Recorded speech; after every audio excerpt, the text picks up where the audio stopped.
a new name and new journey for an asteroid mission, testing the self-flying capabilities of some drones, and test firing a 3D printed rocket engine. A few of the stories to tell you about this week at NASA. After the OSIRIS-REx spacecraft delivered the sample material it collected from asteroid Bennu to Earth, the spacecraft still had some fuel left. So the team decided to give the spacecraft a new name and a new mission. It is now called OSIRIS-APEX and is on its way to study asteroid Apophis, which is expected to make an extremely rare and extremely close flyby of Earth in April 2029. Researchers at our Langley Research Center recently flew multiple drones beyond visual line of sight with no visual observer.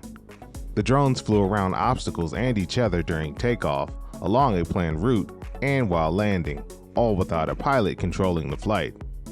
This test marks an important step toward advancing self-flying capabilities for air taxis. Engineers at our Marshall Space Flight Center successfully tested a novel 3D printed rotating detonation rocket engine. The 251-second test produced more than 5,800 pounds of thrust. That kind of sustained burn emulates typical requirements for a lander touchdown, or a deep space burn that could set a spacecraft on course from the moon to Mars. The holiday season has been busy for the crew aboard the International Space Station. 2 spaceships recently departed the station on back-to-back days. The SpaceX Dragon cargo spacecraft and Northrop Grumman Cygnus spacecraft left on December 21st and 22nd, respectively. But in the spirit of the season, the astronauts did find some time to share some cheer with all of us on Earth. We wish you happy holidays and a happy new year.